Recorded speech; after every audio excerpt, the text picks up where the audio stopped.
Larissa Weems is back, that unmistakable Gwendolyn Christie glare, this time in a nurse's uniform. No doubt about it, she's returned, just not quite how we expected. Today, Netflix dropped the new teaser for part 2 of Wednesday's second season, and along with it, they confirmed what we've been saying here for months. Principal Larissa Weems was never fully off the board. The teaser wasn't the only big reveal. At the Outcast Assembly event in Australia, Gwendolyn Christie took the stage alongside Jenna Ortega and Tim Burton, a comeback in every sense of the word. This video is our deep dive into that teaser like we always do here, but it's also our chance to map out where the story might go next, revisit the unsolved mysteries from part 1, and of course, ask the big question: what exactly does the spirit of Weems have to say? But first, hit that subscribe button. Most of you keep coming back here without subscribing, which means you show up late to the party. And if you know anything about Nevermore, showing up late can be fatal. In part 1 of season 2, Wednesday didn't just crank up the tension, it left our heroine stuck between worlds, unconscious, vulnerable, and stripped of her psychic powers as we saw before the mid-season break. We watched Laurel Gates die, Tyler escape from Willow Hill, the mysterious Project Lois crash into the plot, and Wednesday's visions spiral into black tears and one grim omen: Enid's possible death. Meanwhile, Nevermore wasn't exactly stable. A new headmaster, Barry Dort, shady, manipulative, and clearly tied to something bigger. Bianca got played by him. Pugsley picked up powers and a pet zombie. Oh, and there's a new character everyone's already whispering about.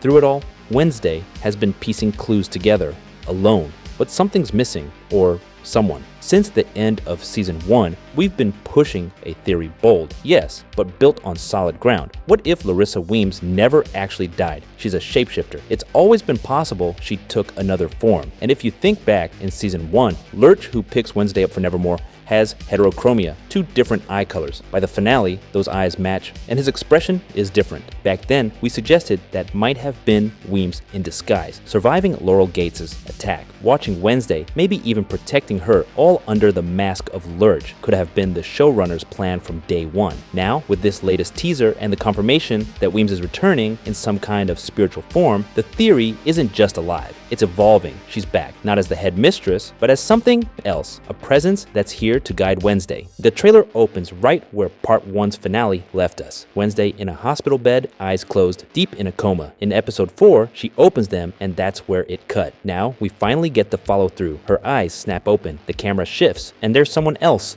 in the room. Yes, her. Principal Larissa Weems, in a nurse's uniform. But here's the thing, this isn't the living, breathing Weems. This moment is the threshold between 2 realms, the physical and the spiritual. This is her spirit, which means Wednesday might be in some kind of out-of-body state or still in the physical world, but with her paranormal senses bleeding through, letting her see Weems. Either way, this could be a key step toward getting her psychic abilities back, or a sign they're already clawing their way back. Next shot, Wednesday stands alone before a single door in the middle of an open, wall-less void. Pretty clear hint she's in another dimension. Then, Weems reappears in front of her signature fireplace at Nevermore, exactly as she was in life. And in her lines during this teaser, she makes it official. She's now Wednesday's guardian. Jumping ahead, in the frames, we land on what looks like one of part 2's central events, the Outcast Day of Remembrance. Visually, feels like a cross between a parade and a ceremony, possibly part of the same night as that ballroom scene we caught in the previous trailer. And then, Tyler. He's there, clear as day in one of the shots. That changes everything. From here, the tension shifts toward Enid. We get a scene loaded with emotional weight, Wednesday speaking with Principal Weems and Enid at the same time. Then Enid asks, "Who are you talking to?" Proof that Weems isn't physically there. She's invisible to everyone except Wednesday.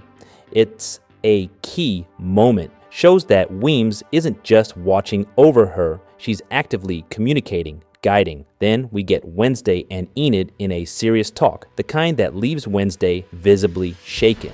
The context, combined with Weems standing right there, pretty much screams that Wednesday has seen a vision of Enid's death. Here, Weems seems to be playing the role of an anchor to the spirit world, helping Wednesday interpret her visions, maybe even stepping in to keep Enid alive. We cut to Slurp emerging, but the real attention grabber, he looks more human than ever. Clearer features, more controlled movements. His regeneration is almost done. Then Thing dancing, wearing a frilled glove. The lighting says party, the vibe says mischief. Could be mimicking Gomez and Morticia Morticia's moves before their own dance, a nod to the 90s film's ballroom scene. Next, Wednesday, with Grandmama Frump clay pigeon shooting. Her aim is perfect, but is this just family bonding or training for another round with the Hyde? Could also mark a strategic alliance, with Grandmama stepping in as a tactical advisor. Back in the Addams' iconic red suite at Nevermore, Wednesday sits with her parents' serious conversation. Their presence here suggests something bigger this season. Either the danger is so severe it demands the whole family's involvement, or we're heading into a subplot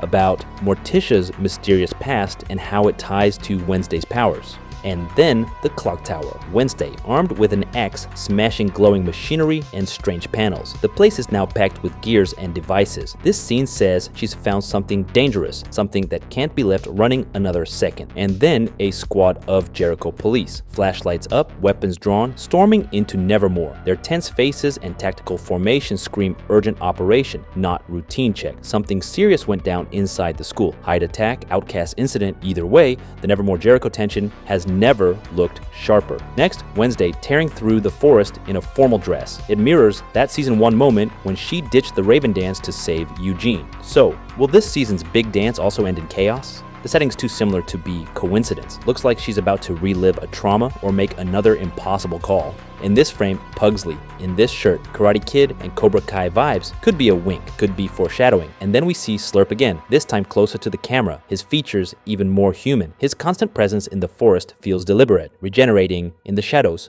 waiting, either for the right moment to strike or for someone's command. And then Uncle Fester riding a motorcycle with a sidecar. Wednesday sits beside him, eyes locked on something she's reading. The bike's design straight out of the 1960s Addams Family sitcom, where Fester famously wrote something almost identical. In that book, in her hands, it looks like Goody Addams' book, the same one that was supposedly burned, which leaves us with a question no one wants to answer yet. Did the book somehow return, or was it never destroyed at all? And then, one standout moment, a group of Nevermore students surrounding the Hyde, each armed with fencing swords. It ties directly to the school's traditions and to the training we've seen throughout the series. They're not running, they're united, ready to either strike or contain him.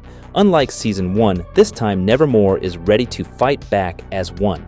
That united front between the outcasts is going to be huge in part 2. And then Wednesday, holding a syringe, eyes locked in focus, looks almost identical to the ones Laurel Gates used to control Tyler's Hyde form in season 1, which raises a chilling possibility. Is Wednesday planning to control the Hyde for her own purposes? If this is real, it flips everything we thought we knew about Wednesday. She wouldn't just be fighting the threat, she'd be trying to control it with cold, calculated strategy. One of the most symbolic shots, Weems standing before a weathered, cracked gravestone. The stone reads Addams with the inscription, resting in death's sweet embrace. The grave is visibly damaged, broken, like time or some force tried to erase this name from history.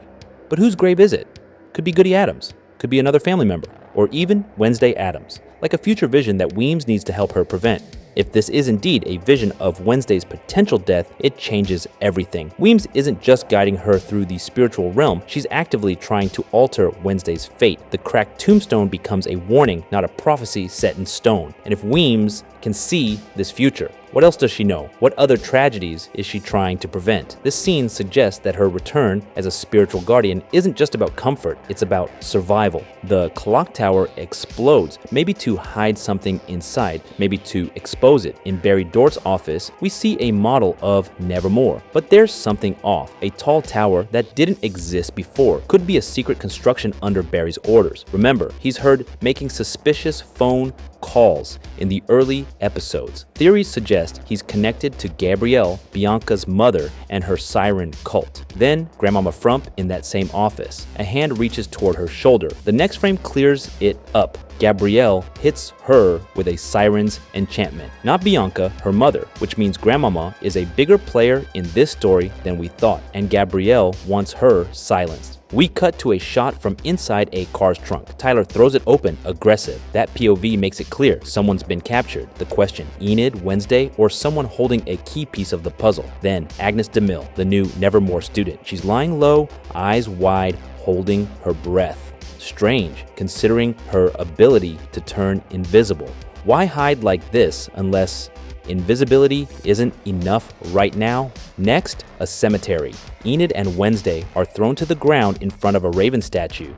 Feels like a supernatural force repelling them. Could be the premonition of Enid's death or the moment Wednesday realizes she's too late. Finally, back to the clock tower. Blue light floods from behind Wednesday, lighting her shocked expression. She's just seen something or someone that changes everything she knows. Barry Dort is hiding way more than he's saying. His connection to Gabrielle, his weird leadership style, like the school is his personal lab, all points to something bigger. Gabrielle's siren magic on Grandmama feels like a warning. She's removing anyone who could interfere with their plans. Tyler's return means the Hyde cycle was never broken. That trunk scene screams predator. Maybe he's hunting Enid, Wednesday, or a key witness. And here's the big one. Pugsley's actor, Isaac Ordonez, revealed that Thing is directly connected to the season's villain. That completely changes how we read Thing's scenes in these trailers. Is he being used or fighting against something inside himself? This season promises war on multiple levels. Enid's fate. Wednesday saw it. We saw it. The threat is real. But can destiny be changed? Enid's death would be the most devastating blow the series could deliver. But what if Wednesday's vision isn't a prophecy? What if it's an emotional trap? Or worse, what if saving Enid means Wednesday has to pay an even higher price? And what about the clock tower? The tower isn't just scenery. The school model with the new Hyde tower suggests something more here. Reconstruction or even control over time and visions. Project Lois isn't over. Slurp proves it. The mysterious woman in the hospital proves it. What's coming next could change everything we thought we knew about Wednesday's series. Part 2 of Season 2 promises to be a game changer. With Weems as a spirit, the Addams family united, and threats coming from all sides from Barry Dort and Gabrielle's internal conspiracy to Tyler's violent return, and even her mother. The questions that remain. Who's really pulling the strings behind everything? Does the clock tower hold temporal secrets? And can Enid escape the fate Wednesday saw in her visions? One thing's certain, in this war between worlds, not everyone's going to survive. So what do you think? Who do you believe is the real villain in Part 2? Is Enid really doomed? Drop your theories in the comments below. And if you enjoyed this breakdown, smash that like button, subscribe to the channel, and hit the notification bell because there's way more Wednesday content coming your way. Thanks for watching. I'm Raphael CG, and I'll see you in the next one.